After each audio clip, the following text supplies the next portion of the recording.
college. Some called it a waste of money, a way to open new doors. Hell, some even called it the best way to date. But it was just a means to an end, a way to get a fancy piece of paper that enabled me to enter the business world. But maybe, just maybe, I probably should have paid some more attention to my classes and less attention to the clock on the wall that counted down when I'd be free to run to the meal hall. But here I am, 4 years later, a bachelor's in psychology and no want or way to continue into a master's program. Hell, I was barely paying the monthly bills at my dead-end job as a grocer, or at least that was the case until a few days ago. Now, let me give you a quick breakdown of how I ended up in my current predicament. It was a typical Tuesday. I was checking customers out and having friendly, small conversations. "Hello, how are you?" They would respond, "Oh, that's fine. I'm just buying groceries for the week. You know how it goes." The conversation would end as I handed them the receipt, only to see them throw it in the garbage. Just so you know, you're always welcome to decline it. Most of us don't mind. But anyways, I'm wandering. Probably because of how strange the whole damn thing really was. But the weirdest part of it was probably the temperature. Our store typically kept a pleasant 75 degrees Fahrenheit. And as this customer walked up, I just felt the temperature drop. It wasn't noticeable at first, maybe a degree or two. Then 3, 4, 5, it just kept slipping as he approached. This tall man, about 6'6", giant of a dude in a long black trench coat and a black fedora completely covering him. The temperature had to be in the low 50s by the time he walked up. Hell, I was shivering badly, wrapping my arms around me. The dude in front of me, if I can even call him that, it was kind of hard to make out his gender. He was breathing out a visible cloud of hot air, but that's about all I can make out of him.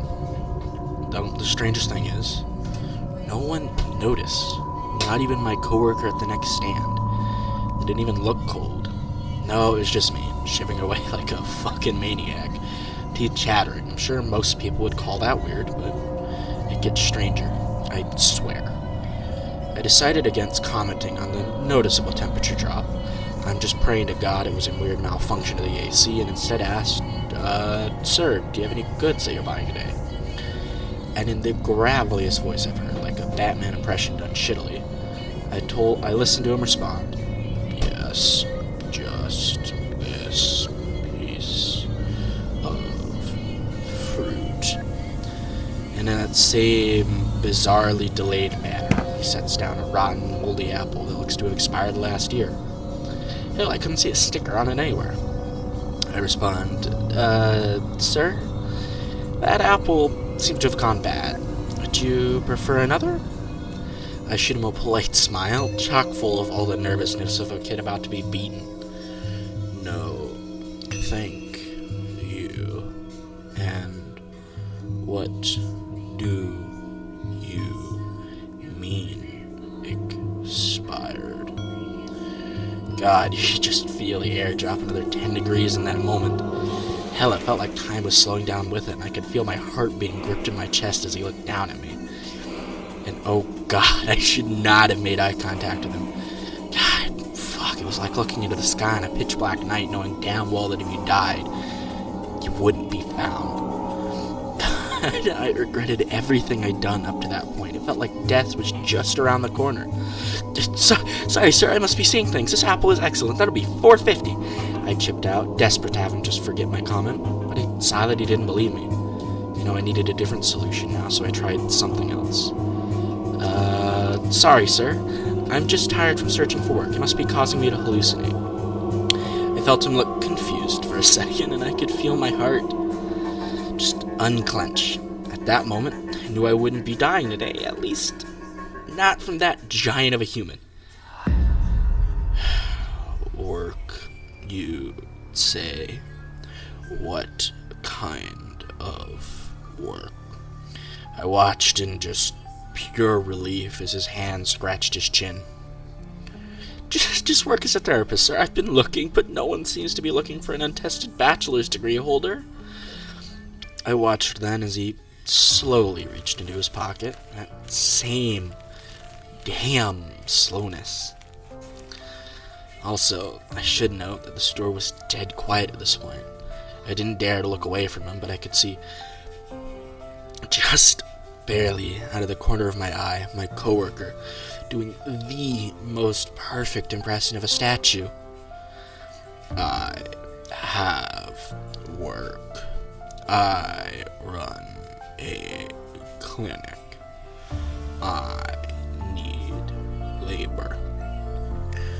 Would you like to be our in-house therapist? As he set down a piece of paper in front of me, I watched as his glove brushed against the table, and I saw cold, just cold, as his glove stroked across the plastic belt of the table. This ice spread like an effect from an anime, just circular sprouting of ice. I'll need to consider it. Thank you for the offer, though, sir. I had the feeling that if I turned him down there, he'd turn me into a fucking ice sculpture. Your ability to see me impresses me. I hope you'll consider correctly. God, and with those words, without even purchasing his apple, he left, and as he left, I watched his time begin to speed back up, and things went back to normal, from sound to my coworkers to my own body. Hell, even the table looked normal again. But as soon as I felt safe, I had a weird compulsion to analyze this flyer? Ticket? Pamphlet? It's a little hard to tell because it was almost crumbling in my hands as I read it. Sanatorium, it read. Contact at the bottom and nothing else really out of the ordinary with it.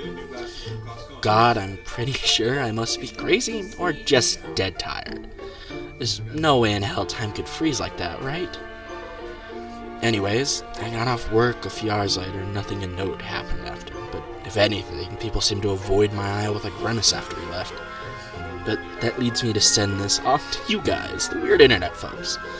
I mean, I'm genuinely considering this job. I feel like it'll be exciting, right? At least better than my current, but what do you all think?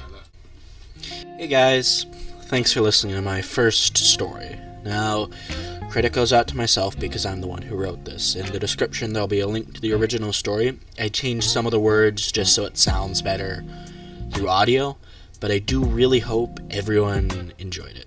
Thanks for watching.